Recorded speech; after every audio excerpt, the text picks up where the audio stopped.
احتجاج کی کال دی گئی ہے۔ پی ڈی ایم کے ہمارے مرکزی قائدین حضرت مولانا فضل الرحمان صاحب، محترم جناب نواز شریف صاحب اور محترم جناب شہباز شریف صاحب اور دیگر قائدین پاکستان کی عوام سے یہ اپیل کر رہے ہیں کہ موجودہ حکمران ان کا تسلط، حکومت پر ان کی گرفت اور حکومتی عہدوں پر ان کا فائز ہونا اور متمکن ہونا، یہ پاکستان، آئین پاکستان اور اسلام کو مٹانے کے لیے ہے، اور اس کے لیے بین الاقوامی مروج فارمولہ مہنگائی کو اتنی بڑھا دو کہ غریب عوام اپنے گرد و پیش کے حالات سے لا تعلق ہو جائیں اور ملک پر جس طرح کی حکمرانی کی جائے ان کو اس سے کوئی سروکار نہ رہے۔ چنانچہ ان کے ان 3 سالوں میں پاکستان جتنے قرضے خان کی حکومت نے لیا، اتنا 70 سالوں میں پاکستان کے ذمے اتنے قرضے نہیں پڑے۔ اور نہ صرف یہ، اب ان کے روز کے جو اقدامات ہیں، مہنگائی کے بم پاکستان کی عوام پر تسلسل کے ساتھ، تواتر کے ساتھ اور بڑے دھڑلے کے ساتھ برسائے جا رہے ہیں۔ اب عوام کی چیخیں نکلنا شروع ہو گئی ہیں، یہاں تک کہ پورا پاکستان سرابا احتجاج بنا ہے۔ کبھی وہ کہتا تھا ہم 1 کروڑ نوکریاں دیں گے، 1 کروڑ۔ حکومت میں آنے سے پہلے شغل اعظم کا نعرہ تھا ہم پاکستان کے نوجوانوں کو، پاکستان کی یوتھ کو، پاکستان کے تمام ڈگری ہولڈرز کو نوکریاں دیں گے، ملازمتیں دیں گے، جاب دیں گے، روزگار دیں گے، بے روزگاری کا خاتمہ کریں گے، غربت کا خاتمہ کریں گے، افلاس کا خاتمہ کریں گے، پاکستان کو جدت نظیر ملک بنائیں گے۔ آج 3 سال گزر گئے ہیں اور سالانہ کے حساب سے 2 ملین نوجوانوں کو روزگار ملنا چاہیے۔ گویا 3 سالوں میں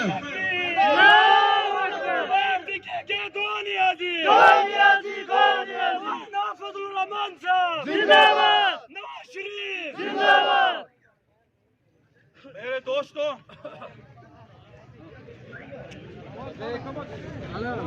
ایک ٹکے کے 2 نیازی، 1 ٹکے کے 2 نیازی،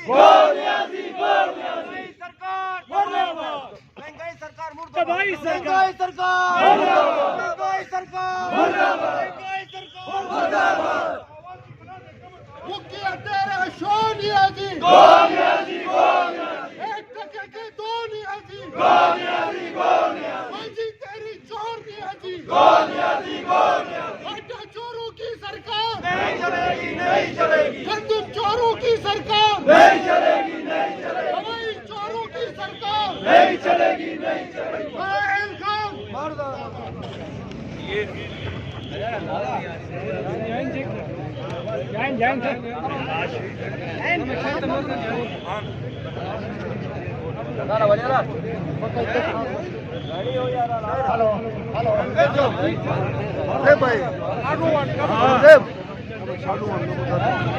میرے دوستو،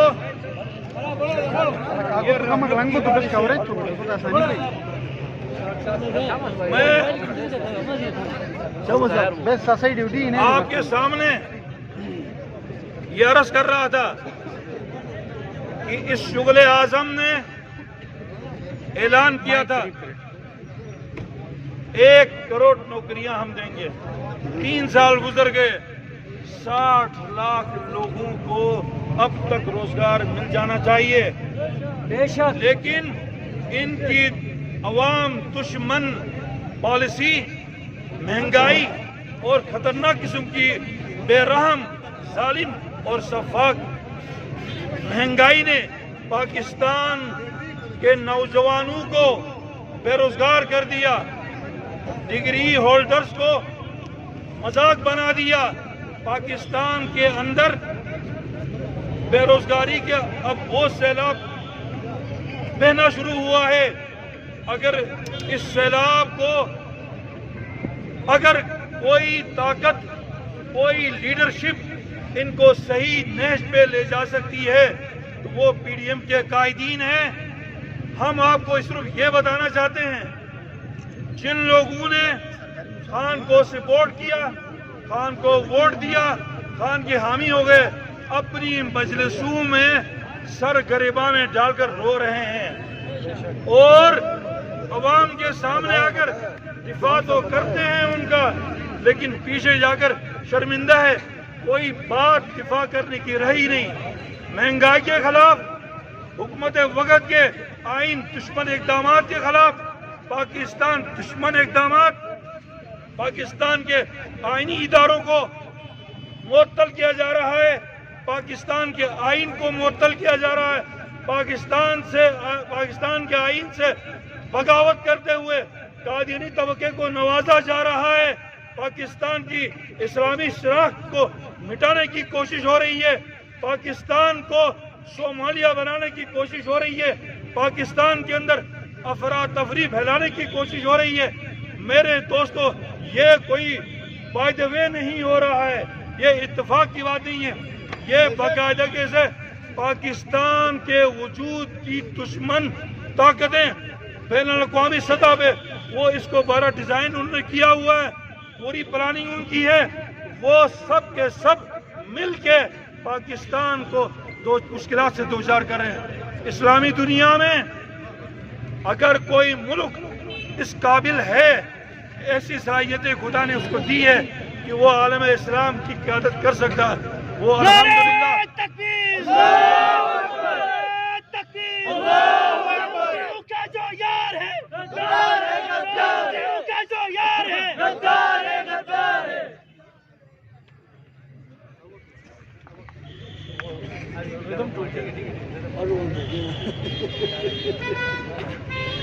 وہ بارش کا قدم موسم تبدیل ہو رہا ہے, موسم تبدیل ہو رہا ہے. بارشیں پہلے بھی ہوتی تھی, رکتی بھی تھی, طوفان آتے تھے, سیلاب آتے تھے, اور اس میں لیکن ایک ناسور ناپاک سیلاب آ جائے جو لوگوں کی روحانیت کے ساتھ ان کی دنیا کو بھی اجاڑ دے. چنانچہ انہوں نے جو خان کی حکومت آئی, انہوں نے جو یہ تباہی مچائی ہے, آج پی ڈی ایم کی قیادت کے حکم پر ملک بھر کی طرح گلگت کے سرزمین کے اندر بھی اور مختلف اضلاع کے اندر بھی حکومت کے ان عوام دشمن اقدامات کے خلاف باضابطہ احتجاج کیا جا رہا ہے. انشاءاللہ احتجاج کا یہ سلسلہ جاری بھی رہے گا, اور پاکستان کے اندر پاکستان کی عوام نے سمجھ لیا ہے, یہ فراڈیات کل بھی تھا, یہ آج بھی ہے. میرے بھائیوں, میرے دوستوں, میں ایک بات کہہ کے آپ سے اجازت لینا چاہوں گا, وہ یہ ہے کہ ہم اور آپ, اگر ہم نے اور آپ نے مہنگائی کے اس خلاف چیزوں کی قیمتیں بڑھائی جا رہی ہیں، اتنی بڑھائی جا رہی ہیں، رکنے کا نام نہیں لیا جا رہا۔ اب ظاہر بات ہے ایسے حالات میں ہمیں اور آپ کو جمہوری طریقے سے، عوامی جدوجہد سے، مظاہروں سے، جلسوں سے، ریلیوں کے ذریعے مختلف شکلوں میں حکومت وقت کو بتانا ہے کہ تم ناکام تھے، ناکام ہو چکے ہو۔ لوٹوں کی جماعت بنا کر ایک بزنس آپ نے ٹریڈ یونین تو قائم کی ہے، پارٹی آپ کی بن نہیں سکی ہے، لہذا ہمارے قائدین آپ کے خلاف برسر بیکار ہیں۔ اور ابھی میں یہ بات میں چاہ رہا تھا کہ حافظ صاحب آپ خود یا کوئی دوست کریں، لیکن بہرحال یہ بات ہم کہیں گے تو زیادہ زیب دیتی ہے۔ انہوں نے کہا گلگت بلتستان کو ہم عبوری آئین صوبہ بنانا چاہ رہے ہیں، عبوری آئین صوبہ بنانا چاہ رہے ہیں۔ سو بسم اللہ، ہم نے یہاں ان کی جو حکومت ہے، ان کا جو چیف منسٹر صاحب ہیں، ان کو تمام پولیٹیکل فورسز جتنی بھی ہیں، اپوزیشن کی جتنی جماعتیں ہیں، ہم نے ان کو یہ مینڈیٹ دیا کہ آپ تن و تنہا پی ٹی آئی کے چیف منسٹر بن کر آپ مرکز کے پاس نہ جائیں، بلکہ گلگت بلتستان کی سبھی سیاسی جماعتیں، مذہبی جماعتیں، جتنے بھی یہاں طبقات ہیں، لائر برادری ہے، دیگر حضرات ہیں، ان کے ایکسٹرا مینڈیٹ بھی آپ کے پاس آیا ہے۔ اس کو لے کر آپ جدوجہد کریں، ہم آپ کو سپورٹ کریں گے۔ لیکن گزشتہ حکومت نے یہاں 4 اضلاع کا نوٹیفیکیشن کیا، 2 جامر ڈویژن میں، 1 بلتستان ڈویژن میں، 1 کا گلگت ڈویژن میں، 4 اضلاع کا نوٹیفیکیشن کیا۔ اور یہ بتاؤں آپ کو حافظ صاحب، کل ہم نے آپ کے دوستوں کو بتایا، آپ کے اس نوٹیفیکیشن کے مطابق سب سے پہلا عملی جامہ اس پر جمعیت علماء اسلام میں پہنا ہے۔ چنانچہ جب ہم انٹرا پارٹی الیکشن ہو رہے تھے تو ضلع دیامر کو ایک ضلع کی بجائے داریل اور تانگیر کو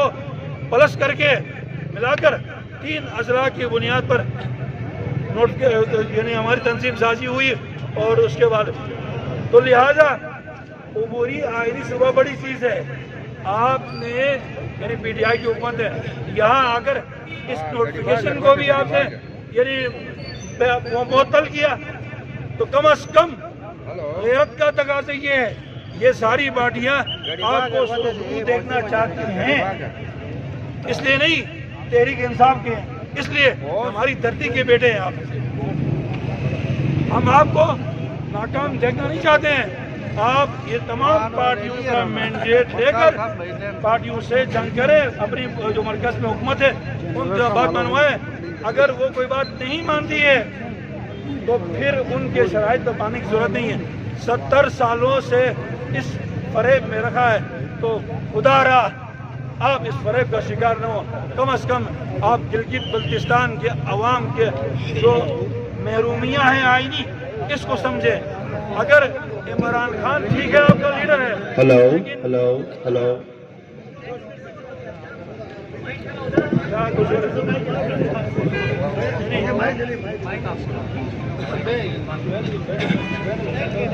خیال یہ کیا جا رہا تھا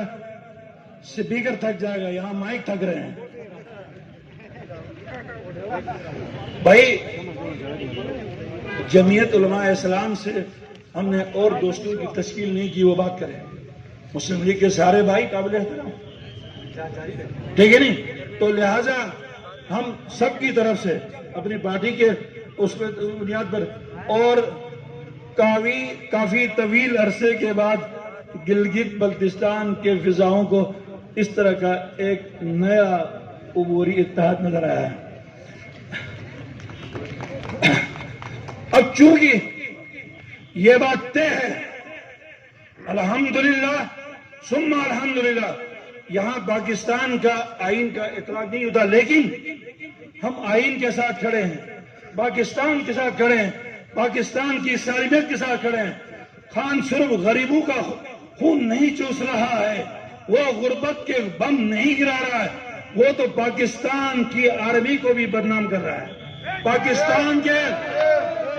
پاکستان کے معزز, مؤثر اور طاقتور ترین اداروں کو وہ سر عام ان کی عزتوں کے ساتھ کھیل رہا ہے. لہذا خان جو ہے وہ پاکستان کے لیے, آئین پاکستان کے لیے, اسلام کے لیے رزق بن چکا ہے. اب اس رزق کو, اس ناسور کو, اس منحوس حکومت کو پاکستان کے اندر برداشت کرنا, پاکستان اسلامی جمہوریہ پاکستان, ایٹمی قوت کا حامل پاکستان, اس کے اندر اس کی گنجائش نہیں ہے. لہذا